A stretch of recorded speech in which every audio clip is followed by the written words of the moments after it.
Gospodine Joe, dobroveče, Srpske novine.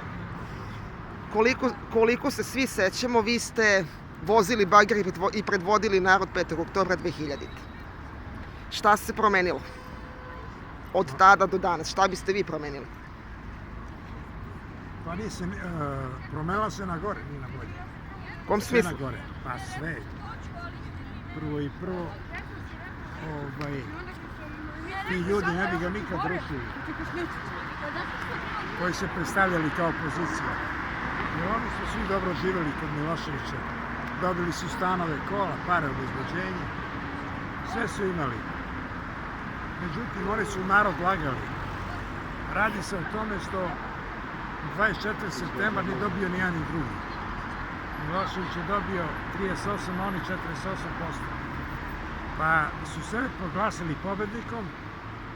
Kad su sebe proglasili pobednikom, onda ih je Zapad pritisnuo da pravdaju pare što su dobili da ruše Miloševića.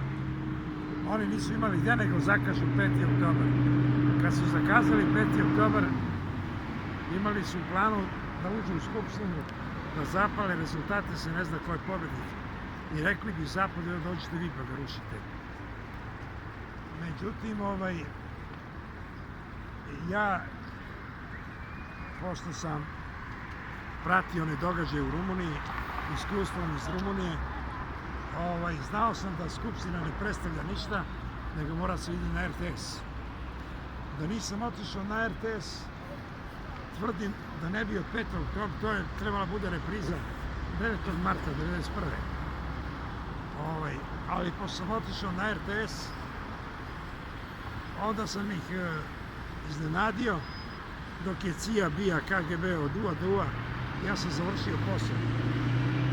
Do neke informacije kažu, pričali su da je Tuzla bila puno NATO aviona, čekali su rasplet događaja u Beogradu, imali su plan da udare Patos, da bombarduju Beograd. Kad su vidjeli šta smo uradili, onda su odustali toga. I šta se desilo, posle su ovi lideri koji su došli, počeli su odmah da pljačkaju državu. Odmah su se bacili akcije, neki krizni štabovi, nešto ono. Te upad u banku, te na Kipar, sve što su mogli pokrali su i prodali. Sve ono što smo mi gradili, moja generacija, oni su to uspjeli da prodaju. Zato sam ja protiv njih, ja sam vidio da su to lopovi, prevaranti. I pokušavao sam, ja sam bio 2001. tu, da ih skinem. Naroda nema, kaže, dobri su, samo što nisu. Pa sam probao i 2002. da ih skinem. Međutim, naroda nigde nema. Tako da, svaki pokušaj mi je propao. Da li ste trpeli neke posledice zbog svog učešća 5. oktobra 2000. Pazi, prvo, 2008. su htjeli da me ubiju u kolima. Drugo, skiduli su mi, nisu mi dali penziju kad sam redovno stekao. Stekao sam je, moja generacija otišla 2001. u penziju. Kad sam ja 2002. tražio penziju, kaže da ti daju, oni su se ih doveo na vlast. I ne daju mi penziju. Penziju su mi dali tek 2009. kad sam napunio 67 godina života i 50 godina staža. Kad su mi dali penziju, odmah su se zakačili i uzimali za popravku Skupštine i televizije 2/3. Tako da ja živim sa 12.000 mesečno. Ko sam bio pretjerano u čoši, morao sam tražiti azil. Išao sam u Nemačku. Međutim, nisu mi ga dali, jer oni vole Vučića opasno. Tu nema dileme. A što ga ne bi volili kad im je dao sve? Dao im je imanje, infrastrukturu, dao im je jeftinu radnu snagu, sve im je dao, i što da ga ne voli. I ja sam htio da se vratim nazad, a nisam mogao dok ne dam neki intervju tamo. Otišao sam na intervju i rekao sam, gospodo, meni ovo ništa nije jasno, će neko da mi objasni o čemu se to radi. Ja sam ove rušio, rekao, 2000. godine, a vi ste ih vratili nazad. A koliko me sećam, me izdaje 90. i Vučiću, i Dačiću, i Nikoliću, i Vulinu, svima je bilo zabranjeno ulazak u Evropsku uniju. A sad se grlite sa njima, ne znam o čemu se radi. Nema odgovora. Onda ja njima ispričam hronologiju događaja. Pa gospodo, mi smo 90. naglo krenuli naprijed. I rast društvenog proizvoda je bio najveći u Evropi. Ali vama i Francuzima to nije odgovaralo, pa ste išli na to da nas razbijete. Uspjeli ste, razbili ste nas, doveli ste na Miloševića i rekli ste da je on mirotvorac za Balkan. Dali ste mu domaći zadatak da osnovi više partijalni sistem, što on čovjek uradio, da udbi udba osnovao Mirka Jovića, Mičuna, Šešelja, Vuka. Ispunio zadatak. Kad je došao red Kosova, on nije dao, bio tvrd i vi ga rekao šutnete i dovete ono konja Koštunicu.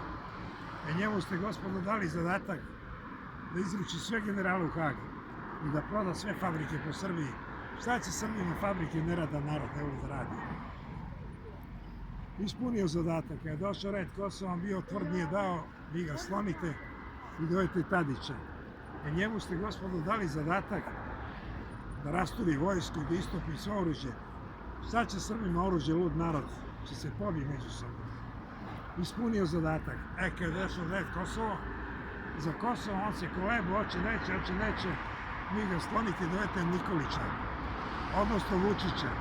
I njemu ste dali zadatak da digne cene u nebesa, a da skine plate i penzije, da već jednom podcrka taj srpski narod. Šta će vam više, držite one Titove parole, što slavija Srbija, jača Jugoslavija. Onda sam dobio negativ. Ajde kući. Eto to. Šta je vas konkretno navelo da 5. oktobra sednete u bagir i da povedete ceo narod? Pa ovako, šta me navelo? Zato što sam video, muče se ljudi 10 godina da ga ruše i nikako da ga sruše. A meni je već bilo ovo pun klinac. Najviše me nerviralo što njegova policija bije narod, omladine. I zbog toga sam izašao da im se osveti. A svi su govorili ubićete, nemoj da ideš, ubićete. Ma nema rekao veze, ja ću da ubiju. Da zapamtim ono lepo vreme Ante Markovića. Jer vidim da ovo sve ide gore i gore i da nema ništa od toga. Zbog toga sam izašao. Da li biste to uradili ponovo, sada? Pa, sad da kažem, oni to što su uradili prema meni, oni su to namjerno uradili da se ne bi neko od vas drznuo da ih ruši, inače će proći kao ja. Prete sa mnom. Ja nemam problema, nek mi nabave bagir, ja ću opet izađem, jer ja sam zaštićen, imam papire iz azila.